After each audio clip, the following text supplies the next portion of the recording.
Well, we're here at the Enterprise Marketer Podcast, and I have the legend, Pamela Muldoon, with us here. And I spoke with you last time I was here at Content Marketing World. Yeah. But a lot has changed since that last time. I don't sit still. Yeah. So what's been going on? What's been going on? Yeah, it was a year ago. Maybe this will be an annual thing for us, Jeff. I guess we could just have the update on Pam's life kind of thing. So I now live in Henderson, Nevada. Some of you may have heard of it, or perhaps the suburb Las Vegas. Okay.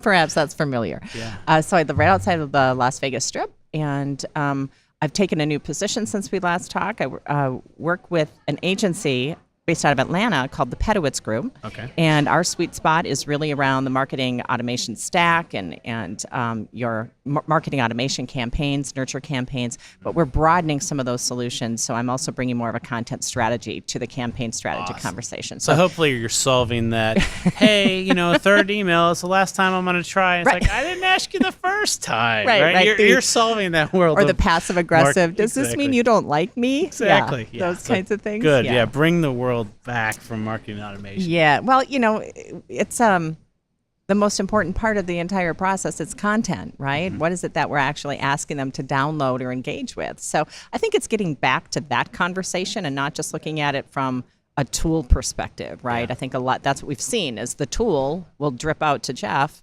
1, 2, 3, 4 emails, and that's all fine and good. But other than just the copy in the email, really looking at it again as a full 360-degree experience, right? So getting back to the roots of that. So speaking of that, I mean, you've got, because we hear this a lot. It's like somebody will get on content marketing and then they'll start to collect the emails and then they start to send people those emails on the content updates, and all of a sudden somebody inside the organization says, hey, let's put them through an automation cycle or something like that. Let's start treating them as a lead and start to hit them up. And originally they just wanted the content. How do you handle like that, when you have a contact, what that content means, right? How valuable it is and how to treat it?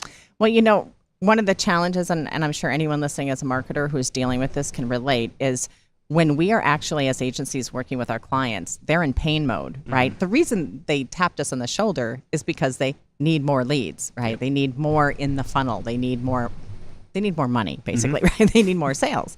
So we have to respect that short-term conversation. And I think that's kind of what you're seeing, right? You're seeing a lot of the nurture campaigns that set up the marketing qualified lead and the sales qualified lead and get the scoring process in place. And that takes time. And sometimes, unfortunately, content is the secondary piece of that conversation, right?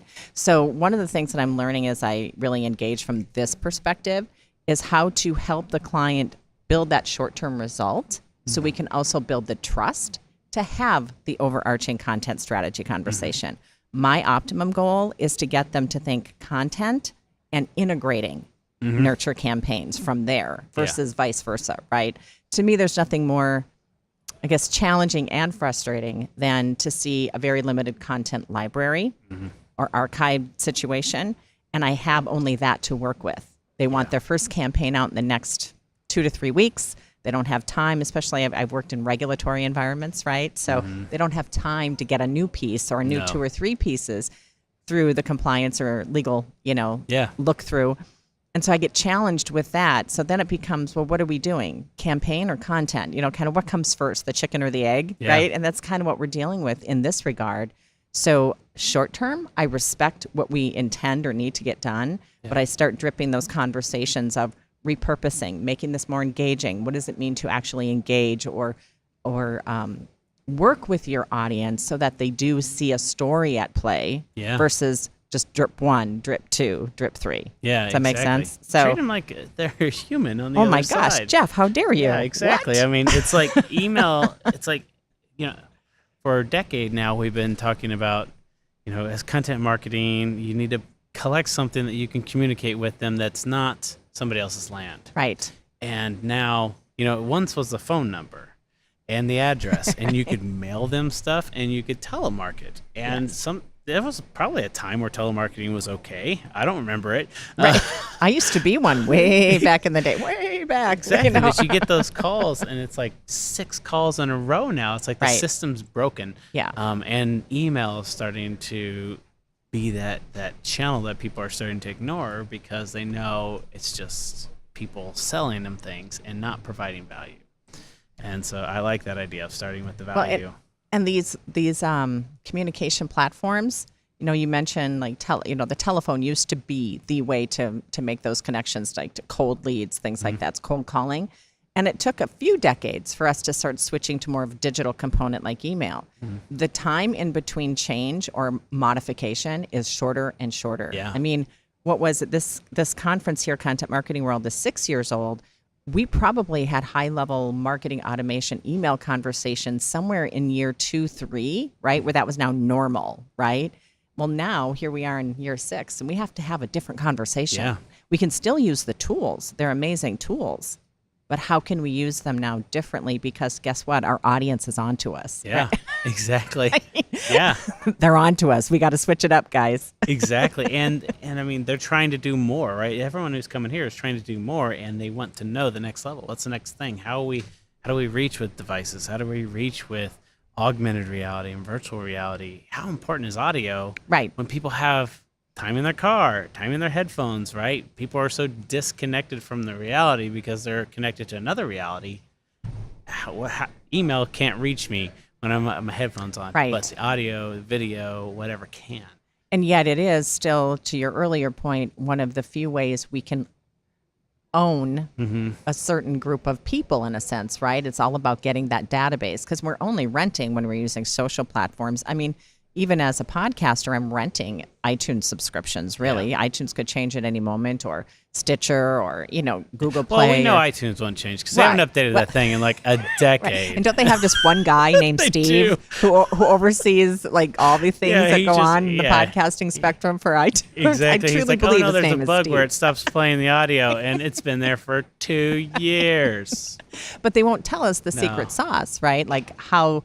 We will never know our number of subscribers. We don't own them. No. And so we have to, even as podcasters, try to figure out how to get them back home. Exactly. And of course, email or database or subscription is still probably the most effective way to do that. Yeah. But we can do better. I think we as marketers can do better. And I'm on a new mission and a new fight to have a better content conversation in these programs. So as we're talking, podcasting, you used to be a podcaster. Used to right? be. I those are so I could sad. go into iTunes and say, oh, here's the new Content Marketing Next. And it was Pamela, and I listened to her.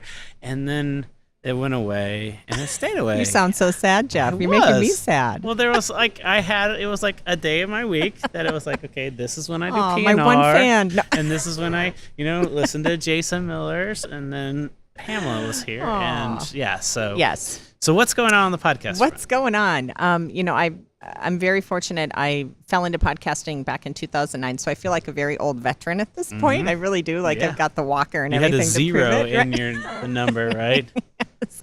And this last year, I decided, with a lot of change that was going on for me professionally and personally, with relocation and a new position with the Pedowitz Group, I took what we call, in creative words, a hiatus, right? Sabbatical. A sabbatical. I like that. Yeah. I decided it was time to change things up, but I wanted to do something fresh. I wanted to do something interesting. I mean, when I started my first content marketing podcast, Content Marketing 360, in 2011, I remember it well because I launched it October of 2011, right after Content Marketing World #1. And my first guests, guess who they were? Joe Polizzi and Robert Rose. And I got David Meerman Scott as well that year. And it was all about interviewing folks up and coming in podcasting. And at that time, I was the first podcast with the words content marketing in the title. Yeah. Can claim that fame, right? Nice. Now we fast forward to 2016. How many marketing podcasts do you think there are, Jeff? There's a lot. And iTunes does a great job of archiving those. I know. In a subcategory, right? Yeah. And so I think as podcasting took on a new life in the last 2 years, it was time for me to take a step back, realize that I still love it. I need to do something different. So I'm actually in the process of 2 different podcasts that I'm going to be launching here end of 2016 into early 2017. One, I actually, as a side part of my life, because, we're all entrepreneurs by nature, but I'm also a voice talent, a voice actor. So I am working on a voice acting podcast with a fellow voice actor of mine. We're working on that to launch yet this year in 2016. It's called VO Boss. And then I've also got Content Strategy 365 that I've been working on. And I really want this done right. I really want to take more of a daily, short Oh, I like short spurt spin format, right? Yeah. You know, my other shows have always been about 45 minutes to an hour. Yeah. And I want to try something new. I want to try something consistent that's, you know, I'm not a big fan of these terms, but snackable, right? Yeah. You know, that's really easy to binge if you want to catch up on a Friday and listen to all of them, that type of thing. So believe it or not, it takes a little time, effort, and planning to make this work. So I'm going to be back, I promise. But sometimes it takes, you know, taking time off is the best thing you can do to get the creative juices going again. And listening to other people, like you mentioned, some of the other podcasts. I don't even know how many shows we've had. We had the podcast. We had Podcast Studio back in the day. So back in the day, when when Adam Curry coined the term, right? We were already in there. We were way ranked back in the day, 44 on Yahoo of all podcasts. Oh my gosh! Right? The fact that you said 44 on Yahoo. Yeah, that was that totally It was dates the only you. podcast outlet. There was no iTunes. I had iTunes, but no one You were else had literally iTunes. in the basement, right? Like Yes. literally in the basement. Yeah, I've got pictures. I was in the basement on a card table. We moved. This is a great story. We moved to an office because my son was 1 at the time, and he was running around the living room upstairs in the basement. And so you'd hear his footsteps, and I was just boom, boom, dying boom, in boom, boom. audition trying to get rid of it. And I'm like, all right, we got to find something else. So we had enough advertising money that we could rent an office. And we rented an office, and we recorded our podcast from there. The owner of the company that we were working for heard that we had an office, and he called us on a trip at Microsoft in Redmond and had us fired because he thought we were competing. Oh my goodness! And all you were doing was recording your podcast. So yeah, my original podcast, I lost my job and started my company because of the fact that we had podcasting got you fired. Basically, exactly. That's awesome. But That's kind of was rebel. like 2000, That's kind of rock and roll, really. I know, yeah. And to have that story now here I got in long Cleveland, hair in Cleveland, and yeah. That's fantastic. I'm not as rock and roll as Jason though. So, but yeah, so I'm excited about that. I like the snack. I've never been able to figure out how to get myself to shut up. So I could talk on something. I just keep talking, but I like that 5-minute interval and finding where your audience is going to be in that 5 minutes, right? Yeah. Is it they need a break, and so they're going to listen to your thing, or are they at the gym and I really do need to produce a 25-minute version per week that is on a separate feed, and it plays through, so that way they don't have to hit play. Right. I mean, it kind of goes back to what we were saying, what is it the audience wants, right? If we can figure out better ways to segment how we do things. And that was one of the reasons I wanted to try this, because I've always been more of a long form audio person.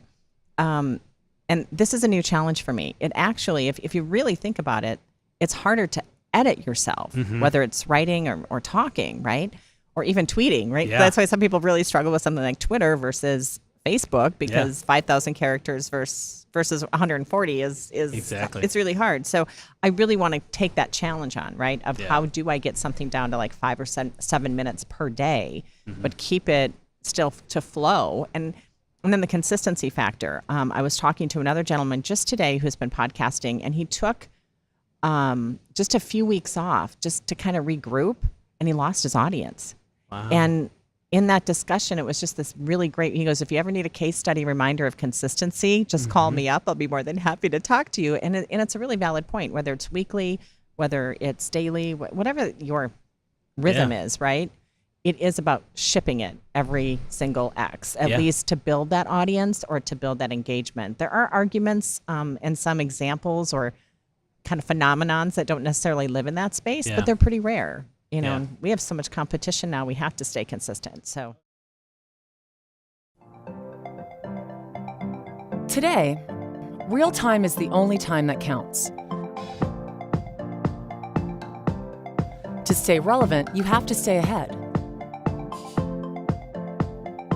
Your customers want the right information, right now, wherever they are. So how do you meet the demands of today's customers? By marketing in context. Context accounts for a customer's interaction with your brand. So each touch builds on the next, creating more meaningful experiences for your customers. At Sitecore, we call this context marketing. To do it well, you need marketing technology that has 3 things: contextual intelligence, content management, and omni-channel automation. Contextual intelligence gives you the information you need about your consumers, so the content you manage is more relevant and is automatically delivered wherever your customers are. The Sitecore Experience platform was built for context marketing, so you can create a more personalized customer experience. Demand more from your marketing technology. Demand more from marketing. Own the experience. Sitecore. Like you said, the show has a lifespan on it. And unlike your blog Right. can move around, and it's usually just your name and what you're blogging about that time. But a show has a particular set of stories and a format and stuff that people are expecting.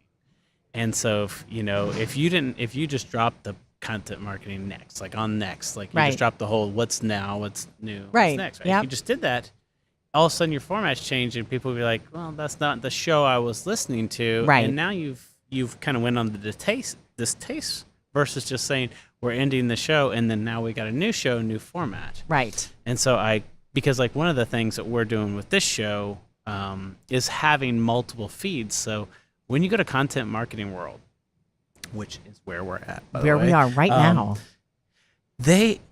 if I recorded 30 shows here and I set them out once a week for the next 30 weeks, do you know how annoying that would be? Yes. Right? Yes, I do. After like 3 weeks, if somebody, it's like, They're dude, you're talking sitting about on the that content. dang I conference want it, again? right? Yeah. I want that content now. I Right. despise that. Like when somebody records something beforehand and I'm getting it like 3 or 4 weeks later, it like Well, when it's very irritates me. dated, right? Yeah. When it's obviously a dated piece of content or interview But or it's like, something very it's like specific. Netflix. If right? they start putting out a show and they put like one episode out and then make you wait a week for the next one, people would flip. Yes. So it's like if you got it, ship it. Well, Let people what's really binge. unfortunate is even after 13 episodes, we're like, why don't they just keep Yeah, filming all year where- round? Because I where's can't wait a Stranger whole Things year. Season 2. I mean, come on. I can't wait another year for Exactly. this stuff. Or even like, serial podcasts. Like the second season, Right. I don't think was as good as No. the first one.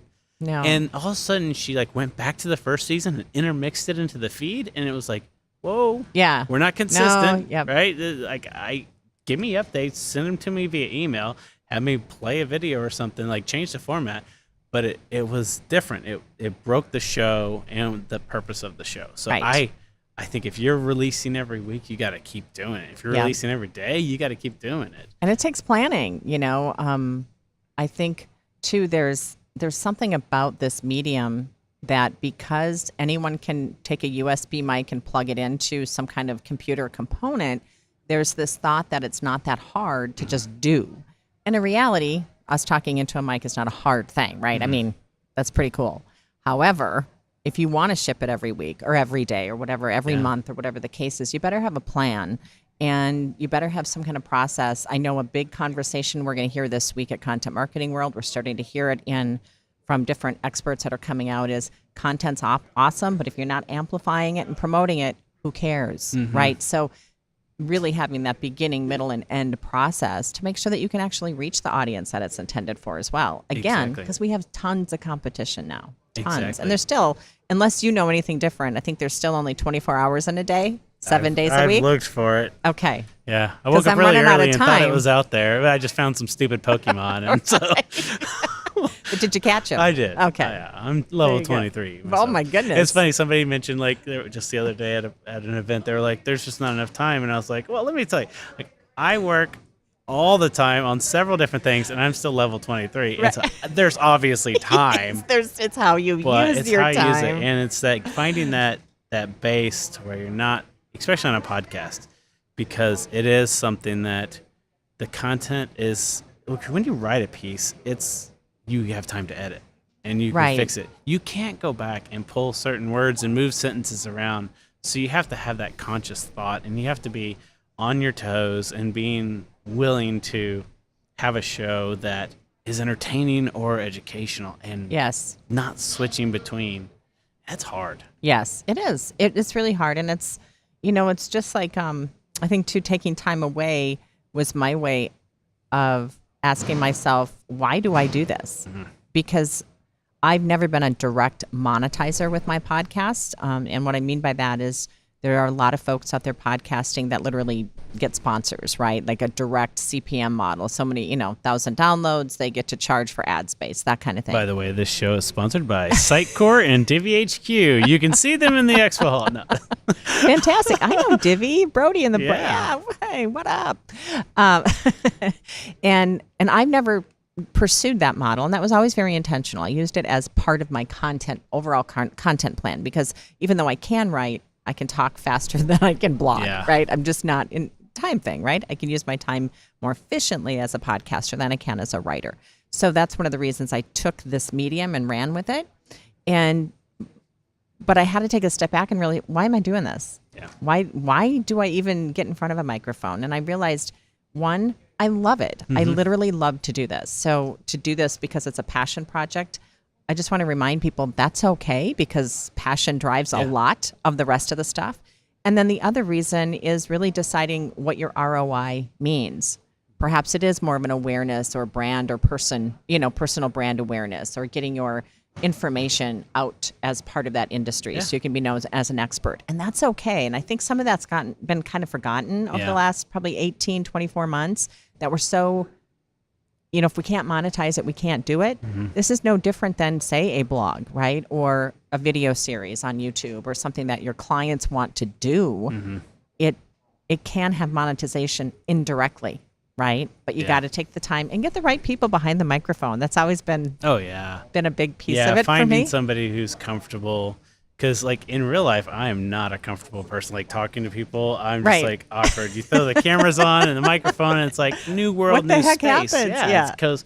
But it's finding, like you said, that where you are comfortable. And I still feel that some of the best marketers who share their advice, like you, have a hobby of marketing, too. And they just have a hobby of getting people around an idea and sharing each other's ideas and being the one that kind of coordinates and corrals. And we call that, content marketing or influencer marketing or whatever. But it's like, we need to be able to actually love what we do and talk about it, and not be scared to share the secrets and share the stuff that we're doing. Yep. And I've always loved that part of it. Podcasting's been literally the excuse for me to introduce myself over the past 6 years to all these amazing, smart people. And I can fast forward. I was talking to someone last night at our first little networking event here at Content Marketing World, and I said, after 6 years, this osmosis thing actually does kick in. You're like, I'm actually pretty smart at this stuff. But it's because I've interviewed literally hundreds of people, and I've gotten all this free consulting, quote unquote, right? Free consulting, and it all makes for a bigger story and education, a personal education, as well as an opportunity to help and educate those that are listening. So it's a great medium. It's fantabulous. Cool. So as we start to wrap this up, if I'm a marketer on a team and somebody says we should start a podcast, where should I start? What should I consider? Should it be the equipment, or should it be the editing? Should it be the audience? Should it be the backlog? I always say that the technology, the equipment, ironically to me, is the easy part. Really, at the end of the day, that's the easy part. There's a lot of information now available on how to start a podcast from technology-wise, right? Yeah. From a couple $100 all the way to a few thousand, right? Depending on how extensive. So and kind of to the nurture automation stuff too, right? The tools are only as good as the stuff that's coming out of it, right? Yeah. So put the technology off to the side and start literally having that discussion, just like you would any other content platform or content piece. How does this work to our overall objective? And then what is it that you really want your audience to get from this? Is it education? Is it calls to action of some kind? Do you want to be that trainer, or do you want to be the inspirer? What do you want to actually fulfill? And then make sure that you put the plan, the workflow, the process in play, and have the right person behind the mic. And the right person behind the mic isn't always the person with the best voice. Yeah. It really isn't. It's what I was telling someone earlier was, if you can get intimate with your audience through this medium, the sound of your voice isn't necessarily as important. It's literally the message and the authenticness that comes through. And if you've ever had a favorite DJ, you know that. Oh, yeah. I mean, you just know that. Yeah, think back like Casey Kasem's voice, absolutely, right? It wasn't, Ryan Seacrest or anything like that. But it you can hear Wolfman that, Jack way back right? in the Oh, day, yeah. right? I'm totally dating myself. But I wish they put out another WKRP show. Like, they're remaking all these movies and stuff. I Remake some of know. these great like radio shows from the past. But it's that connection. There was a connection, and that will change your business. That will change your marketing if you can get your person behind the microphone, whether it's the CEO, the marketing director, or maybe someone on your team, to make that connection with your audience. They're going to want to participate and engage, and then it becomes a totally different level of engagement with all your other content as well. It just starts to branch from there. I mean, until 360 video, there was no other medium that could fill the room. Even Right. a video screen is only a portion of Yes. the wall, Right. but the audio coming out fills the room. And now, even with 360 video, what makes it amazing is when the audio is in the location where it's supposed to be. So you're watching Right. something and something happens behind you. It's an immersive and you're like, experience. yeah. Yeah. And it's what brings it together is the audio. And so, yeah. Always. Yeah, it's fun. But you went to the Hall of Fame today, so I'm sure you're exhausted. I with am. all the- Well, I'm inspired. I like to say this one day inspires me for the next 364. Because, I grew up as a DJ. So Yeah. I don't sing and I don't play an instrument. This is as close as I can get. Hey, this is real stuff. This is on the radio. So, well, thanks for coming out, and we'll see you again next Of year. course. Absolutely, Jeff. Thanks for having me. Always. There are so many marketing tools to choose from these days. More than 3,500 the last time we checked. If you're overwhelmed and confused, you're not alone. With so many options, marketers are having a difficult time trying to select which tools will meet their team's unique needs. So why do the top content marketing teams choose Tbhq? It's because of our unique focus. Let me explain. The typical content marketing process looks something like this. You start with a defined strategy, then you ideate and brainstorm with your team. Create a plan of attack, produce the content, optimize it, then publish and promote the content, and finally, review the analytics to see how your content performed. As you may know, most marketing software tools are built to support the back half of this process.